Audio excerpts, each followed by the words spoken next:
Blood pressure মাপার ক্ষেত্রে আমরা সাধারণত দেখা যায় যে ম্যানুয়াল পদ্ধতির মাধ্যমে অথবা বর্তমানে যে আধুনিক যে মেশিনগুলো পাওয়া যায় যেটিকে আমরা ডিজিটাল মেশিন বলছি, তো ডিজিটাল মেশিনের মাধ্যমে ব্লাড প্রেশার মাপা উচিত নাকি ম্যানুয়ালি মাপা উচিত, কোনটা আসলে সঠিক মেজারমেন্টটা দিয়ে থাকে? ব্লাড প্রেশারটা অ্যাকুরেট মাপা এটা কিন্তু খুবই প্রয়োজন। এবার যেমন আমাদের উচ্চ রক্তচাপ দিবস বা হাইপারটেনসিভ ডেতে গেল, সেখানে কিন্তু বলাই ছিল যে সঠিকভাবে রক্তচাপ মেজারমেন্ট করুন, ওষুধ নিন, সুস্থ জীবন দীর্ঘায়িত করুন। প্রথমেই কথা আসে তাহলে যে আমি কোন মেশিনটি ব্যবহার করব। এটি আমাদের ধারণা যে আমাদের যে অ্যানালগ মেশিনগুলো ছিল, মার্কারি মেশিন, অ্যান্ড্রয়েড মেশিন, সেগুলো দিয়ে আমরা ডাক্তারের সাধারণত ব্যবহার করে থাকি। কিন্তু বর্তমান আসলে এটি সম্ভব না সবার ক্ষেত্রে যে সেই মেশিনটি ব্যবহার করা। তো এখন যে ডিজিটাল মেশিন আসছে এটাও কিন্তু আমাদের এখন রিকগনাইজড, যে ওয়ার্ল্ড ওয়াইড রিকগনাইজ। আপনি ডিজিটাল মেশিন ব্যবহার করতে পারেন।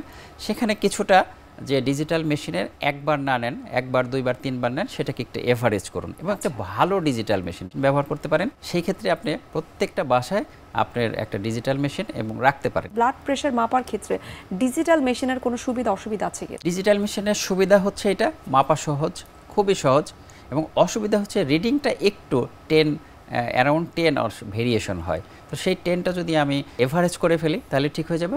এবং এই মাপার যে নিয়মটি সেটি আমাকে একটু বুঝে নিতে হবে, এবং এটি হচ্ছে যে একটি নির্দিষ্ট সময় একটু রেস্টে মাপতে হবে।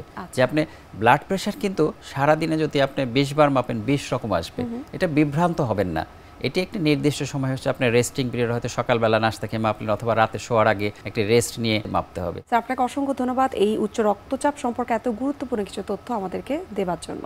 আবারও ধন্যবাদ জানাচ্ছি এবং শুভকামনা এনটিভির পক্ষ থেকে। ধন্যবাদ নুসরাত, আপনাকেও। সুপ্রিয় দর্শক, এতক্ষণ আপনারা দেখছিলেন এনটিভি নিয়মিত স্বাস্থ্য বিষয়ক আয়োজন স্বাস্থ্য প্রতিদিন, এই অনুষ্ঠানটি। আজ আমরা কথা বলছিলাম উচ্চ রক্তচাপ নিয়ে। সুপ্রিয় দর্শক, এই মুহূর্তে চলুন আমরা দেখে নিচ্ছি আমাদের আগামী পর্বে কি থাকছে। ত্যাগ ও মহিমায় উদ্ভাসিত ঈদুল আজহা, তার আয়োজনটাও যেহেতু অনেক বড়, আর যে কোনো উৎসবের আনন্দই কিন্তু শুরু হয় প্রস্তুতি থেকে। আর আয়োজন যেহেতু বড়, প্রস্তুতি থাকে নানাবিধ।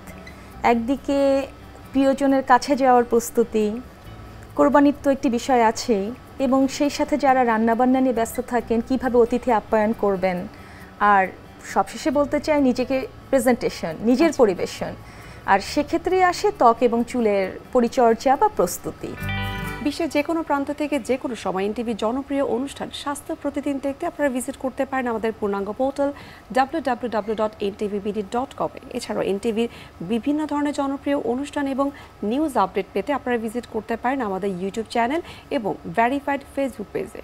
সুপ্রিয় দর্শক, আজ এখানেই শেষ করতে হচ্ছে। দেখা হবে আবারও আপনাদের সঙ্গে। সে পর্যন্ত আপনারা ভালো থাকুন, সুস্থ থাকুন এবং সবসময় এনটিভির সঙ্গে